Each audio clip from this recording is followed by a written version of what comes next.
Yo, what's up? It's your boy Will Motivation, and today we're talking about my advice on the number one way for you to get started investing in real estate. Yo, what's up? It's your boy Will Motivation, back with another video that has been requested time and time again. Sorry, I was just watching my YouTube channel there. Make sure you like and subscribe. I'm doing this video. It's basically free real estate investing advice. I do research for you guys and I share my experience.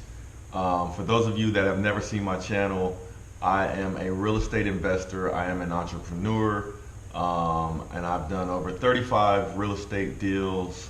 Some of them being flips, and then most of them being buy and hold. So I still hold about 20 rental properties, and I share some of my knowledge on YouTube.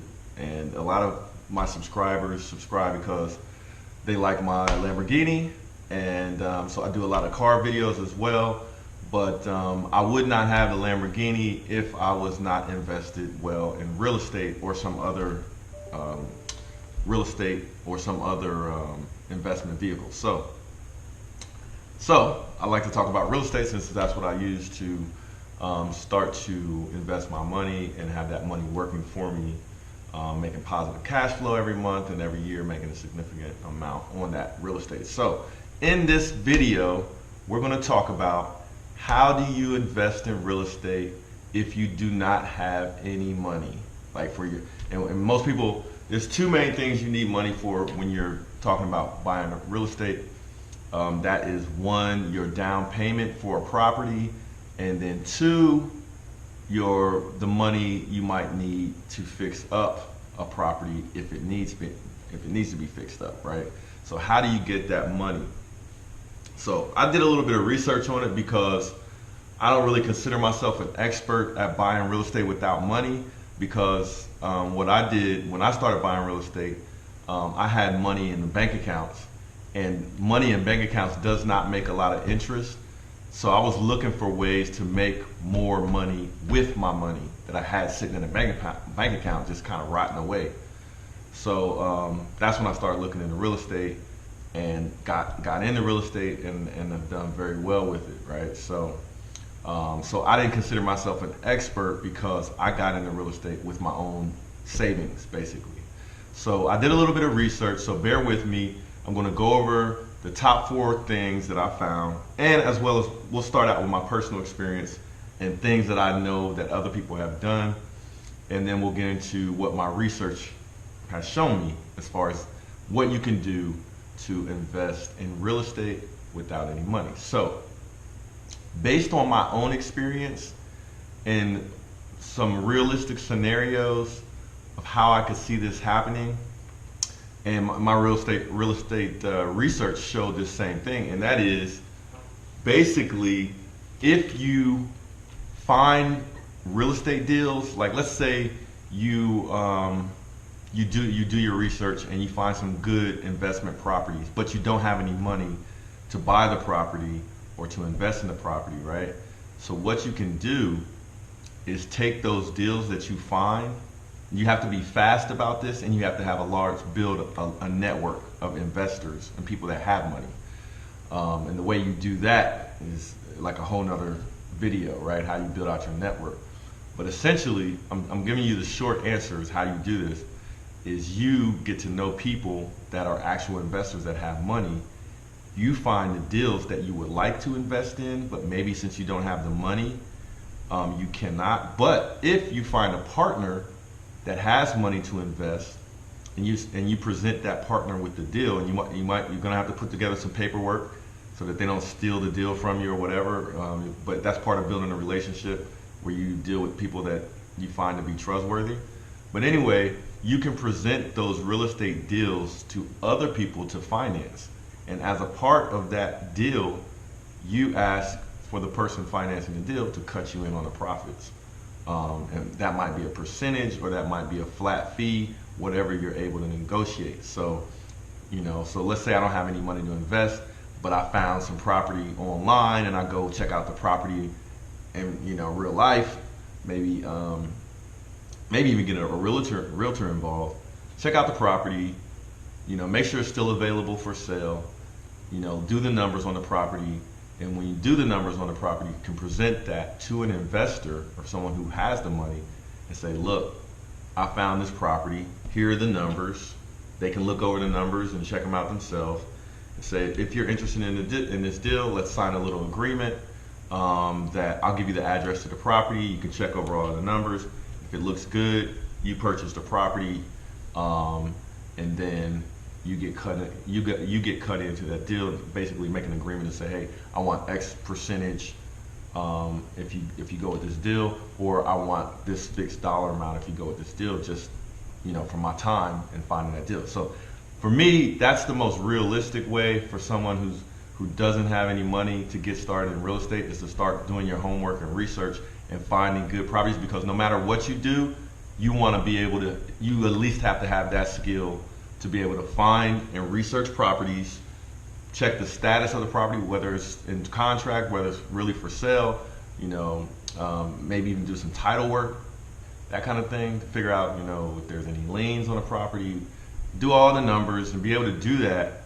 Because when you do have money, you're going to have to do that same thing. Or if somebody presents you with the deal, let's say one day you're the person with the money and somebody wants to bring you a deal, you're going to have to be able to analyze the numbers on that deal to see if it really makes sense and if it's low risk and worth your time and effort to either fix it up and flip it, or buy it and hold it and rent it out for profit, right? So that's my personal experience and my recommendation for someone to realistically get into real estate investing with no money. However, in that way, you don't own the property, you just get paid off of the deal, which for a lot of people, that's fine, because then you have less responsibility or liability in those real estate transactions. So it's not a bad way to go. But what did my real estate research show me? And I'm looking at my research right now. So let's say you don't have any money, but you're interested in buying a property to live in it, or maybe even rent it out, right? So what you could do, if you don't have that down payment money, is what you can do is ask for seller financing. Because if a seller is motivated to sell a property, what they can do when you close on a property, and let me try to break this down as simple as possible, is let's say you need a 10% down payment to buy the property for whatever bank you're with. So let's say you get your credit good, and this is assuming you've got good enough credit to get a loan for a home. What you can do is get the bank that you're working with, get the terms of the loan. Let's say you need 10% down, and somebody has, so that means, and let's say you're looking at a house that's worth 100 grand. So you need to come up with $10,000, and let's say you don't have it. What you can do once you find a house, let's say you find a house for $100,000, and you can negotiate with the seller to have the seller give you the money at closing for the down payment. So essentially, that's lowering that price of the house from $100,000 down to $90,000, because they're going to give you $10,000 for your down payment. And then that way they can sell the house and you can buy the house, because they're going to give you the money at closing for your down payment and your loan. That's assuming you've got good credit and the bank thinks that you can make the payments and the bank approves you and everything. It's just that you got to come up with the money. You can negotiate with the seller to actually give you the down payment at closing as a part of that deal. So let's say whatever the dollar amount is, you subtract that from the price, the selling price of the home, so that they can give it to you at closing. So I think it's pretty simple. I hopefully I explained that well. But basically, that's one way to do it. Another way to do it is to ask the seller to actually finance, the person who's selling the house to actually finance the deal, so that basically you can make payments to that person selling the house. Now, that I don't recommend that so much, because you're not going to get, the seller's still going to own the home until you pay the whole thing off, and that could take who knows how long. But what you might want to look into for a scenario like that would be to do a lease option.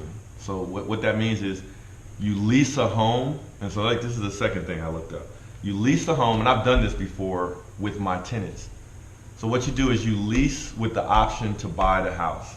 So let's say you found a house, maybe they wanted to sell it or rent it, and you can negotiate a price in which you're willing to buy it for, and you'll sign a lease contract to say, hey, I'm going to lease this house and make these monthly payments until I get my credit and my down payment together, and then I'm going to buy it for this agreed upon price. And that agreed upon price should be a price that is lower than market value so that it can be a great investment for you. So that's an option for you to get a house if you don't have your down payment yet, you don't have the money yet, so you can get a lease with an option to buy. But ensure that the agreement specifically states a final price for the property. Define the exact portion of the rental payments that will be put towards the final purchase price as well. And like I said, I have done that with tenants before, and I actually like doing lease options because they take care of the house, the tenants take care of the house as if they're buying it, right? And they have to maintain it. So, they're responsible just like a homeowner. And then when they come up with the money or the loan to buy the house, then we just go sit down and close the deal, go to a closing. So that's option number 2, which is a lease option with the option to buy a house until you get your financing together and you get your credit together. Third option, which I don't know how popular this is or how realistic it is, but it's definitely an option, is you can actually work out a trade for a home. So make sure if you do a trade that you have a legal agreement drafted up by a lawyer, and you might have to get some things appraised that you're talking about, but some things that people trade in real estate deals could be cars, motorhomes or campers, boats, large appliances, valuable artwork, or even furniture. So it has happened and it is realistic. So if you have some asset and you find a home that maybe is of equal or similar value, you might work out a trade. So I'm not such a fan of that option, but it is a realistic option for some people, and it has happened. If you're looking at maybe buying property overseas, that might be a real good option, because like some things over here that are cheap for us can be very expensive overseas. So like, for example, I have, my Lamborghini in the garage. If I traded my Lamborghini to somebody maybe in Brazil that has a house in Brazil, I could have a really nice house in Brazil for what that car would cost in Brazil, just for example. So maybe if you're looking to buy something offshore, like a house, maybe you can trade a car. Now that's the details of doing something like that are probably pretty complicated, because you got to know the local laws and bringing in cars and bringing in property and all that stuff, but it's a possibility. Now, this fourth option that I looked up, I kind of like this option, and it's not something that I initially thought of, but it's a good option for people, especially if there's a downturn in the economy, right? This could be a very viable option and something to think about. Let's say you want to pick up a house, you don't have a down payment, and let's say the economy goes down and people are stuck with their house, they're stuck with their house mortgage payment, and maybe they want to get out of it, right, without ruining their credit. Well, if you have your credit together, but maybe you don't have any money, you can actually offer to take over payments or take over a mortgage. So if you're interested in investing in a piece of real estate, but you don't have that down payment, offer to take over the mortgage payments in exchange for the deed. However, you'll need to investigate the existing loan before you take such an offer, because some mortgage loans have specific language preventing this type of transaction. So The other thing you could do is you could offer to take over a person's other debt, instead of making a down payment, and then that's something that you could pay off over time, but just put the agreement in writing, um, and get all that stuff worked out. But I really like that option of taking over payments, but you just have to work that out with the bank that holds the mortgage, and your credit would have to be, in tip-top shape. And then one other option would be bringing in a partner, which is sort of like what I was talking about in my personal experience of doing, investing when you don't have money. You can basically be the person that runs the project in this scenario. It's a little bit different, like more hands-on. So like, let's say you find a house that you want to flip, you get all the numbers for it, they look good, and you need an investment partner who maybe does not want to be hands-on. They don't want to do any of the flip work. They don't want to get their hands dirty. They don't want to manage contractors. They don't want to do any of that. And a lot of, if you watch like that show Flip or Flop, they use this, and they get private money lenders, and just basically people that have money sitting in a bank account. They like real estate and they'll invest in real estate, but they want their money back pretty quick, or else they want high interest rates of return on that money when you sell the flip. So essentially, get to know people that are investors that have money to invest. There's a lot of them out there. I've even considered being one of those type of people, but not at this point. It'll probably be a few years down the road. I might actually get into that. But basically, you find a deal, then you find the investor. The investor brings the money to the deal, and then you do all of the work. You get the contractors, you manage the budget, you manage getting everything done, and then when you flip and sell that house, you pay back the investor, and then you keep the profits. But with a deal like that, the investor's probably going to want to have their name on the title for the property, so that if you screw up, they keep the property, and then they can try to recoup their money. You know what I mean? So those are serious deals, but that's a way to do it, and that's a very realistic way to do it, and people are doing that all the time. You know what I mean? So let me see what other research I found here. Okay, so this is an obvious thing, which I almost didn't mention it because I wouldn't do it personally. I don't like to do stuff like this. It's just culturally, it's not my thing. But people do it all the time.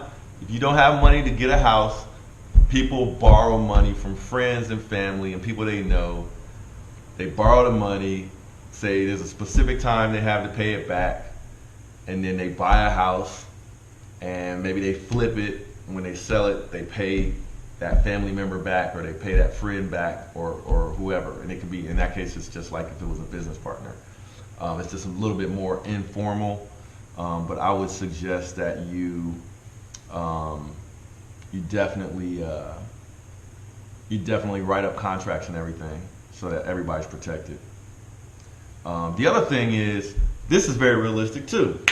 Let's say you have a house, but you want to start investing, right? Let's say you've been living into your house for 10 years, but you are living maybe close to check, or you have all your money in 401k, you don't want to take it out, but you see some real estate that you want to buy, and I have done this before. And that would be pull out equity from your existing property in order to buy a new property. Like I said, I have done this before. So basically it's pretty simple too. So let's say you live in a house, you've been there for 10 years, the market is high right now, so there's a good likelihood you probably got some equity in your house. You can go to the bank and say, hey, I want to buy this other property. Let's say the property costs $100,000 to keep it simple. The bank says, okay, we'll lend you 80% of the money for that house, but you got to come up with 20%. You can say, hey, I own my house now and I've got some equity in it. Can we pull the equity out of my house to cover that 20%? And the bank will likely say, yeah, let's take a look at it. So they'll get an appraisal done on your house, find out what it's worth, subtract what you owe, and then and that will result in your equity. And if your equity can cover that 20% on the new house, then they can put a second lien or a second mortgage on your existing house, and then you have the money to buy that investment property. But what you have to do is make sure you can cover all of the payments. So if you're borrowing money against your current house, you're going to have a new payment for that second mortgage. So you got to make sure you can cover that payment, and the new payment, the new mortgage on the new house, you got to know what that amount is going to be. And then make sure if you're going to rent the house out, that your rent is going to more than cover your two mortgages, and then any taxes or insurance or other expenses you might have. But if you're going to flip it, it's a little bit, that's the scenario where I've done that. So if I'm going to flip a house, it's less risky, because once after 3 months I fixed the house up and sold it, get all the money back, pay off the mortgage on that new house, and then pay off the second mortgage I got for that 20%, and then I'm left with some profit. So with flips, I think it's a little bit less risky as long as your numbers are right. But with a rental, you got to be real conservative on your numbers so that you don't get in a situation where you can't afford to pay that second mortgage and then that new mortgage on whatever property you get. So that option is called taking out equity in your existing property. Let's see. So that's it, man. And you know, a lot of you guys have bought real estate without having any money that have subscribed to my channel. So make sure you chime in and put comments, maybe of how you've done it in a creative way, because there are lots of creative ways to do this. But I just thought I'd do a little research for you guys, because a lot of people were asking me, how do you get into real estate if you don't have any money? And I'm not an expert on it, so I took a little bit of time. That's why it took me so long to do this video, was because I had to research it. And I said, okay, I'll come up with some ways. I'll share those ways. It doesn't cost you anything. The way you guys pay me is by clicking like and subscribing to my channel, and then also commenting and then sharing the video. Because when those three things happen, YouTube shares my video with more people, because they think that it has value because you're commenting or you're liking or you're subscribing. So that's how you pay me, because we get the word out. And eventually, I'm thinking I'll do a real estate course and get more formal. And anybody that's really serious about investing in real estate, I'll give you guys everything I got. So please stay tuned, like and subscribe. Love you guys. Appreciate you guys following my channel. And I really enjoy the comments. So if you got anything to say at all, don't care what it is, please comment. Talk to you next time. Hey, I just wanted to say thanks for watching today's video. There's a lot more to come. Hit that like button for me and subscribe to my channel. A lot of you guys have been asking me about when is my online course going to be ready. Well, I have good news for you. My online course is completed. I'll put a link in the description of this video where you can click on that link and get a 40% discount off the course. That'll be for the first 50 students. So if you're ready to take the online course that I've basically laid out everything that I know about how to invest in real estate, click the link below or just go to www.willmotivation.com/invest. And thank you guys for taking the time out to watch today's video. Hope you learned something, and I'll see you in the next one. Peace.